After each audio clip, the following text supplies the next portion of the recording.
Aloha, goat and sheep. All right. Sorry, I had some technical difficulties last time, so we had to start back up. We left on orphans. Okay, so we mentioned our lambing and kidding rates, right? We mentioned at one point what it means if we have 150% kidding rate, for instance, and that would mean that doe averaged 1.5 kids over their lifetime, right? 1 2 1 2 1 2 1 1 2 2 1, right? So that's a good trait, right? If we're in the animal husbandry business, right? We're looking for offspring. We want to generally maintain or produce. We want to produce more animals. So higher kidding rates are good, but once we start getting above 200, right? Start getting into triplet territory. Okay, we can actually start a couple of problems. Mainly because we have in our does and ewes, we have two teats. Okay, and that's not to say that many can't support more than two. They can take turns nursing. Okay, but sometimes it could be more physiologically taxing on the animal to support three or more than two, right, offspring. And so sometimes if that's the case, they can even begin to reject one. Okay, and in some instances like these is when we're gonna look to our options for how we can raise these animals. So again, our goal is always to get the animal back to their maternal, right, back to their parent, the doe or the ewe. But then, second best, what we don't want to be doing is spending our time and money raising the animal on milk replacer. So a second best, another option is to look for foster parents. Okay, so start to get triplets, and sometimes the third doesn't take to the doe or the ewe, or vice versa. Okay, and we can essentially result in extras that aren't well maintained by the parent. So, like I said, that's our last resort, is to raise artificially. And so, with not being able to return that animal back to its maternal parent, we will look at our options, which include fostering. So, when we're looking at potential animals that we could use as a foster parent, okay, for our orphans, our extras, okay, we want to start out with our criteria. They need to be nursing, right? They need to be lactating, producing milk. Okay, they need to be nurseable, and they need to have enough milk to support an extra foster kiddo. So, ideally, sadly, it's, for instance, an animal who had one kiddo that then died shortly after birth.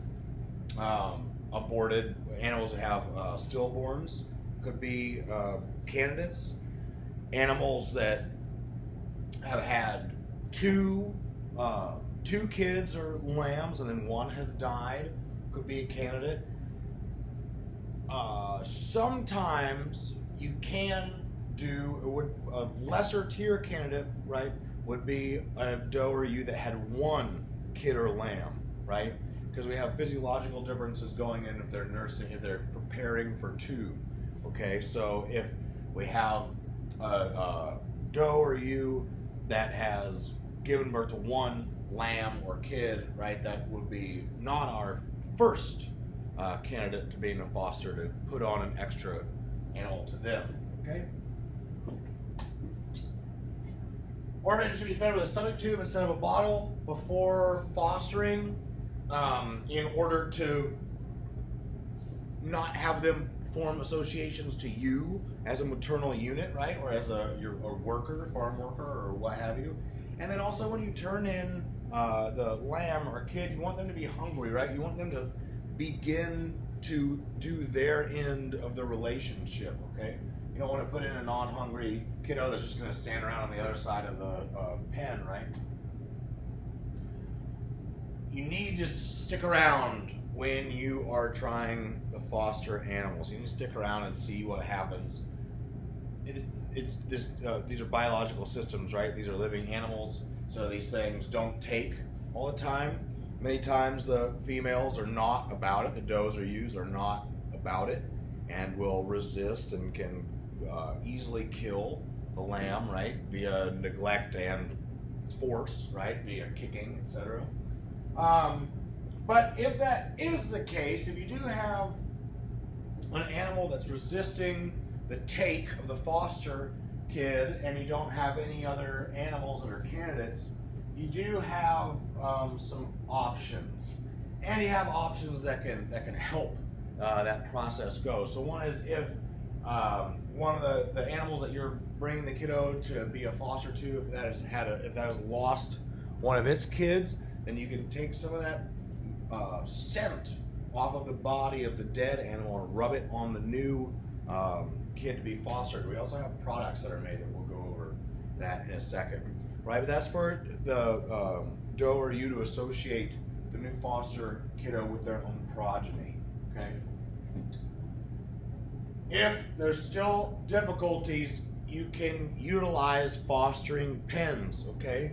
Where the ewe in this instance, right, has their head affixed into a pen, and then that way, and then the lamb is put, as you can see in the diagram, the lamb is put in the container, in the pen, and the ewe can't kick it as easily, right? And the lamb is more free to nurse. Here's another example of a fostering pen.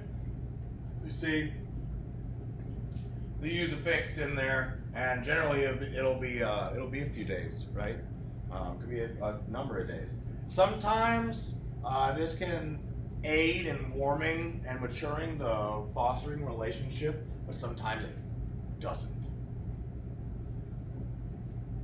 All right, another one, the old lamb skin method, the Trojan horse method. Okay, so again, the candidates for foster parents are animals that have generally lost an offspring. Okay, so if that offspring is around, the body, the deceased offspring is around, you can do a quick skin, drape and affix it over the lamb that you want to be fostered.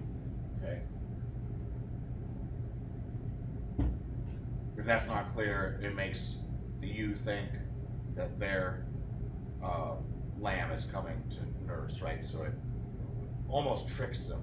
It's almost the same. It's essentially an exaggerated instance of taking the fluid or fluid contact and smell of a dead animal.